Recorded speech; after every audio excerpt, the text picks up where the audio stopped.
The cover artwork for Tolkien's Finn and Hengest is spectacular. John Howe, who was a concept artist for Peter Jackson's Lord of the Rings trilogy, captures the tension of the feud at the center of the story. And I love how this image shows Hengest's anger and Finn's tragic despair. This illustration suggests the narrative that might be contained within these pages, and if you're at all familiar with Tolkien's previous works, you might even expect this book to be an inspired creative reimagination of the ancient Germanic legend. Now, this book is amazing, but if you think it's going to be an adventure story, you might be disappointed once you find the crunchy parsing of ancient genealogies within. Hi, I'm Dr. Gavin Davis, and today I'm going to review J.R.R. Tolkien's Finn and Hengest, the fragment and the episode, edited by Alan Bliss. For context, in a recent video, I reviewed Tolkien's Beowulf, a relatively recently released work edited by Christopher Tolkien, which is a meaningful memorial to Tolkien's relationship with that poem. It is less scholarly and is clearly oriented towards a more popular audience who is interested primarily in Tolkien and what he thought about Beowulf. Now, although Finn and Hengest is similarly an edited work of Tolkien's notes on an Old English legend, it is different in a few key ways besides its subject matter. It's not new, it's not exactly a memorial, and neither is it really oriented towards the casual reader. Tolkien's Finn and Hengest provides us with a collection of Tolkien's scholarship on this legend that we otherwise wouldn't have access to. But appreciating it for what it is requires understanding both the book's form and function, as well as what it represents amongst the kinds of scholarly writing that is widely available today. With that, let's get into it. I'll start with a brief summary of the legend before getting into a description of this book and a summary of its contents, before closing with how this book answers a specific need in public-facing education today. And lastly, before we start, I'll mention that the content I put on this channel is completely free for anyone here on YouTube, but if you want to help me out and want to pick up a copy of Tolkien's Finn and Hengest for yourself, I've included an Amazon affiliate link in the description below. If you use that link, I get a little kickback from Amazon at no extra cost to you. The legend of Finn and Hengest in the fight at Finnsburg is one of the Germanic legends that barely survives to us by way of two sources: a short poem fragment called the Finnsburg Fragment, and an elusive summary in the middle of the Beowulf poem that we call the Finnsburg Episode. These short pieces together are only about 140 lines of poetry, but scholars have been able to work out most of the plot. Two tribes, the Danes, led by Hnaf, and the Frisians, led by Finn, are bound together by the marriage of Finn and Hildebert, who is Hnaf's sister. When Hnaf and his court stay at the home of Finn in Finnsburg, violence breaks out between the houses and important people die, creating the conditions for a blood feud between Finn and Hengest, who leads the Danes when Hnaf is no longer able to. This legend pits the traditional ethics of loyalty to one's chieftain against the ethics of hospitality and not murdering your family. It also shows the enormous suffering that comes when honor drives the cycles of vengeance between two families, what the Beowulf poem would call kin strife. I won't spoil too much of the ending here, but let's just say that the Germanic legends are frequently tragic in nature, and this one is no exception. Now, this video is on Tolkien's edition, so if you want more summary and analysis of the fight at Finnsburg, I recently did an intro video on the legend of Finn and Hengest that covers the sources and major themes in greater detail. In it, I also offer my own reconstruction of the entire plot as best we understand it. Be sure to note the corrections I pinned in the comments, though. If you're interested in the narrative analysis and themes of the legend itself, I would head there now. Here's a link on the screen. The rest of this video is going to cover this book, which represents Tolkien's thoughts on the Finnsburg legend. Tolkien's Finn and Hengest is an edited compilation of the Oxford professor's lecture notes that were never published during his lifetime. However, while Tolkien was never really a fan of his own translation of Beowulf and never really intended it to be published, Tolkien's work on Finn and Hengest seems to come closer to being a representation of Tolkien's scholarly expertise. Alan Bliss, the editor of this work, is a British philologist and an Old English expert in his own right, who worked under Tolkien. By the way, I say is as a scholarly convention, since both Tolkien and Bliss's work exists now, in the present. Tolkien died in 1973 and Alan Bliss died in 1985. The contents of this work are over 40 years old. In the preface, Bliss explains that when he sought to publish his own scholarship on Finn and Hengest, his publisher declined him since his insights had already been covered by Tolkien. Now, since Bliss and Tolkien knew each other, Bliss explained the situation to Tolkien and he gave his lecture notes on Finn and Hengest to Bliss for sorting out, during which Bliss discovered that Tolkien had much more to offer than he had imagined. So when Tolkien died, Bliss set about the task of editing Tolkien's notes into a publishable volume that was first released in 1982. This reprint with a fancy artwork is from 2006. This brings me to the first really important thing you need to understand about this book, which can be hard to tell from the cover, the title, or even the description on the back. This book is not primarily a narrative. Remember, all the sources we have about the Finnsburg legend make up only 140 lines of fragmented and extremely elusive poetry that only hints at what the plot was. The vast majority of this book's 180 pages, then, are Tolkien's lecture notes and commentary on the nearly lost histories, allusions, and characters mentioned within the poem's 140 lines.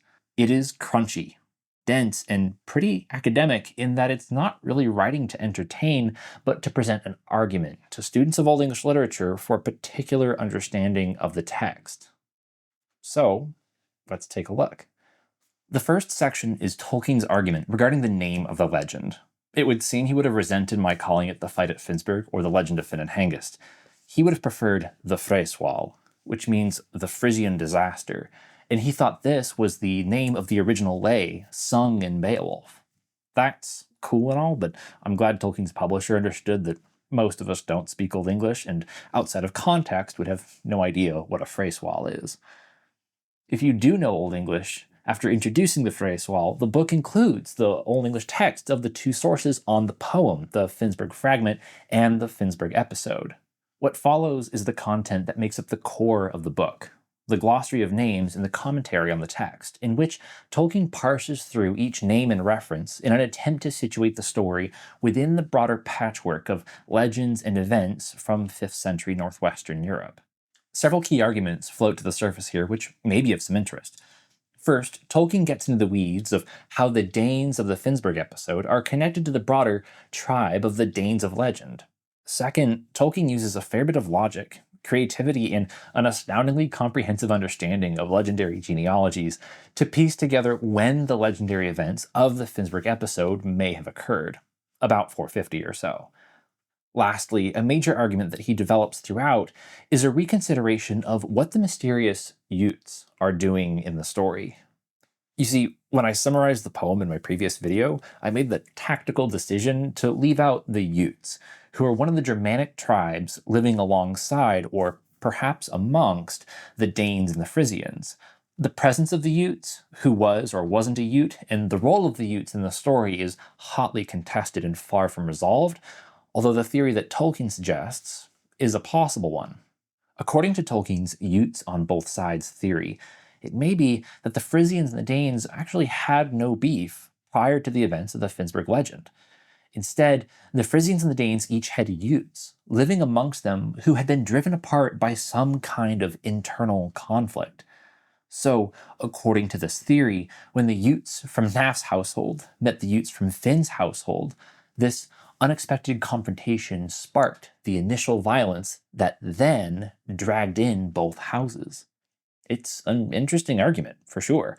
And it's fun to see how a smattering of evidence, mixed with postulation and some reasoning, can create thought-provoking theories about a period that, at the end of the day, we'll never know much about.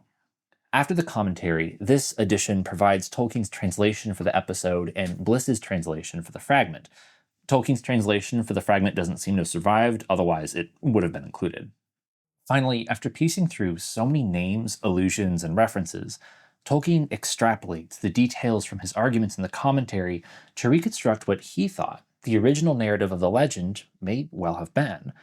This reconstructed narrative is really interesting, if nothing else because it's one of the more straightforward parts of the book that is often sometimes too focused on the details to revisit the big picture. This reconstructed narrative isn't like the literary experience of Selispel, since Tolkien's Freswal is still argumentative and filled with caveats and asides. Nevertheless, it's a worthy conclusion to the main text as a means of pulling together all the main arguments into one cohesive narrative, even if that narrative is only 3.5 pages and not as delightful as some of other Tolkien's more creative works.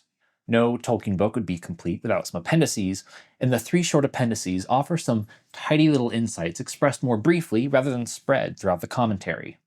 Appendix A covers the nature of Danish nationhood during this legendary period, and Appendix B offers a more concise argument regarding the dating of Hengest and Halfdane.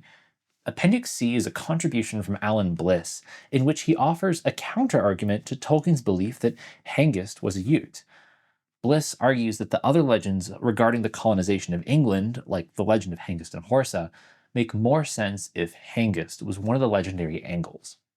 I think this contribution is really valuable, even if I don't fully buy the argument, because it's a nice reminder that this kind of scholarship is argumentative, like a conversation, rather than a book of facts. So, in conclusion, compared to Tolkien's other writings, both fiction and scholarly, this is relatively focused, crunchy, scholarly analysis, representing Tolkien's expertise on the legend of Finn and Hengest. That alone will make this indispensable for those of us who are either fans of Tolkien's work more broadly or are deeply invested in the rigorous study of the minutiae of these legends.